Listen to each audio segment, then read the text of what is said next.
You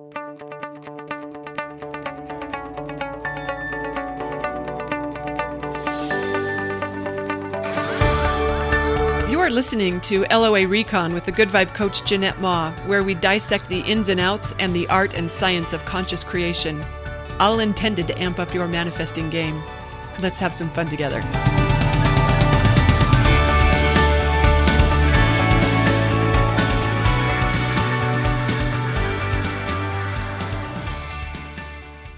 Okay, so this is the manifesting story that got me invited on Oprah for her Law of Attraction special many years ago. And my intention in sharing it with you is to inspire you to create some manifesting magic in your own world. So here's how the story goes. Let me go back to the beginning. Oh, it's me in corporate world at a job where I was not doing well. We were not having fun on this job. None of us were. I'd been in place for about 4 months, but the department had been there close to a year or so. And things were not going according to plan on this job. We were selling a 401k product, or supposed to be selling a 401k product, to banking clients. But the problem was that none of the bankers would take us to their clients to sell this product, which was how it was supposed to work. Wasn't working that way. So management had resorted to having us make cold calls. We're 401k experts. We were not cold callers, but they had us reading scripts, trying to set appointments with decision makers so we could show them this product and implement it into their company. But man, it was not working. In fact, we were in a staff meeting and management basically said to us, if you guys don't turn your numbers around in 2 weeks, they're pulling the plug on the whole department. We're all out of jobs. And in that moment, I really felt like I'd just been fired because turning it around, it's not like we weren't already trying hard. We already knew the pressure was on. So anyway, I went back to my desk after that meeting feeling like I'd been fired. And I said to myself, well, what they've been having us do hasn't been working, all this cold calling and reading scripts. What do I want to do? And I thought of something that I'd learned a while ago, but I had never practiced before, and it was called Pray Rain Journaling. It's where you write a page a day in a new journal. You write a page a day about what you want as if it's already happened. The promise being, by the time you get to the end of your book, you will have it, or it'll be so close you can reach out and touch it. And when I'd learned about this, there was someone there who said she had used it to create her own hair salon. She'd been a hairstylist and she wanted her own shop, and she did Pray Rain Journaling to create it. So I had reason to believe this could be effective. Someone had told me since then that this was an Abraham process.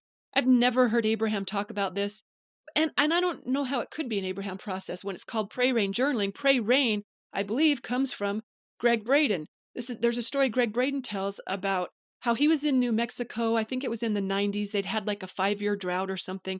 And his Native American friend was going to do a rain dance and asked Greg if he wanted to come with. And Greg was interested in this sort of thing, and he'd never done that before. So he's like, sure, I'd love to go. So he drives with his friend out to the middle of nowhere, and they park. And then they walk further out to the middle of nowhere until they come to this sacred circle of stones. And his friend takes his shoes off. He steps inside the circle. And he walks the inside perimeter of the circle, and then he stops and he closes his eyes and he repeats 3 times, all my ancestors are with me now. He says that 3 times. And then he's silent for a couple minutes. Then he opens his eyes and he steps out of the circle and he says, okay, I'm done. We can go now. And Greg's kind of dumbfounded. He's like, what was that? I thought there was going to be costumes and chanting and singing and music. I thought you were going to pray for rain. And his friend laughs at him and he says, if I prayed for rain, I wouldn't get rain. Silly, almost like, hello, how obvious is that? What I did was I prayed rain. Okay, when I first heard Greg tell this story, I did not understand that distinction, the difference between praying for rain and praying rain. But what his friend was explaining to him is that if you pray for rain, you're just going to get more drought because you're reinforcing that you don't have rain. But what he did was he prayed rain. I get emotional every time I tell this story. He smelled the rain in the air. He felt the rain falling on his skin. He felt it collecting underneath his toes. He felt the shoulder-high corn that had grown from all the rain that had fallen in the village. He tasted the rain on his tongue. Like he's in the middle of this drought, but he's feeling rain. So Greg tells the story that this guy not only makes it rain, but it flooded. He was watching the news that night, and the weatherman is showing this airstream moving across the country, and it gets above New Mexico, and it makes this big dip down to hit New Mexico, and then goes right back up to keep moving across the rest of the country. Greg says he'll never forget the weatherman looking at that and saying, huh.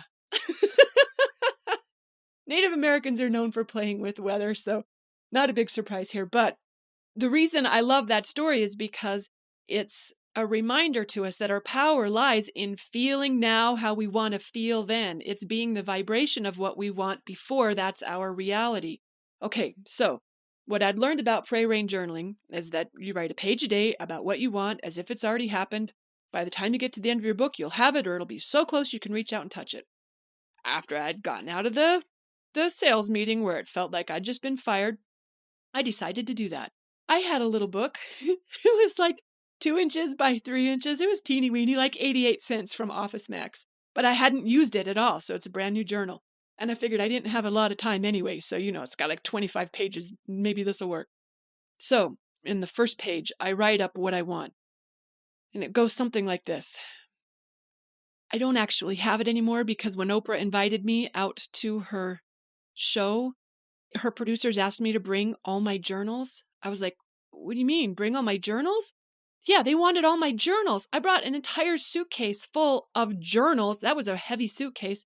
Anyway, when I came back, I didn't unpack it fast enough and a cat peed on it. So I had to throw all my journals out. But it went something like this. Isn't it great how prospects find me? How excited they are to hear about my product, how perfect it is for them, what a great fit we are for their company, and what great rapport we have. It was only like 5 or 6 sentences. I'm talking short because it was a small page, and it only took a couple minutes to write it up. But in the time that I'm writing that up, can you feel how my vibration had switched from making cold calls from desperation, like, oh, I hope this works. This isn't working. What are we going to do if this doesn't work? To, it's working. They love it. They can't wait, right? Big vibrational switch. So I write up the page, and then I ask myself, okay, what sounds good next? And the inspiration that came kind of surprised me. It was to go to lunch, which I had not done since my first day on the job when the boss took me out.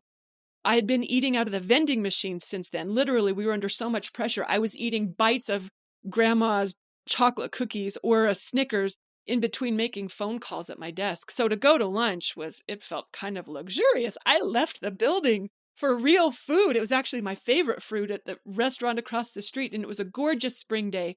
I sat outside, I enjoyed my food, and I lingered.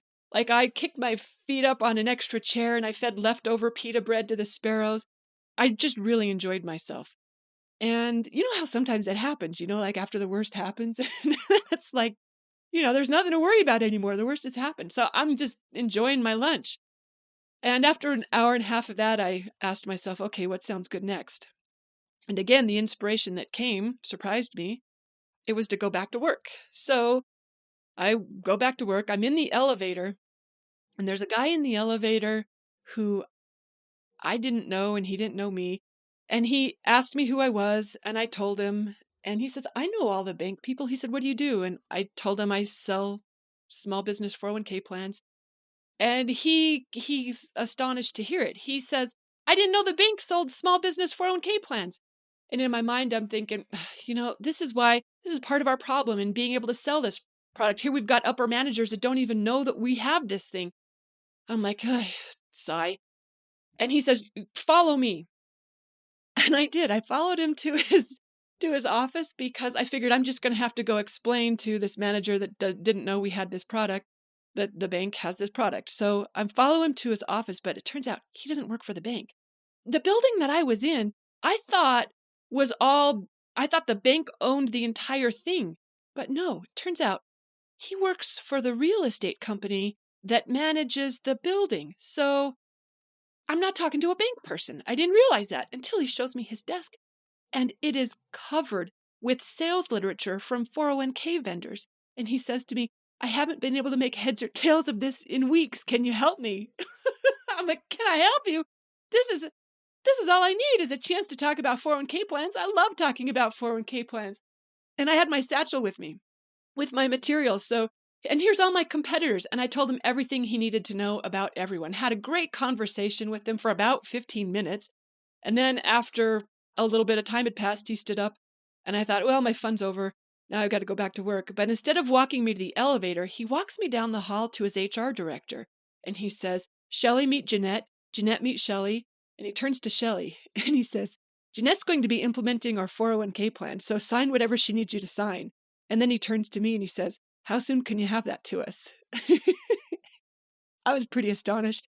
In sales training, they taught us that best case scenario, under ideal circumstances, the amount of time from identifying a prospect to closing the deal is 6 weeks.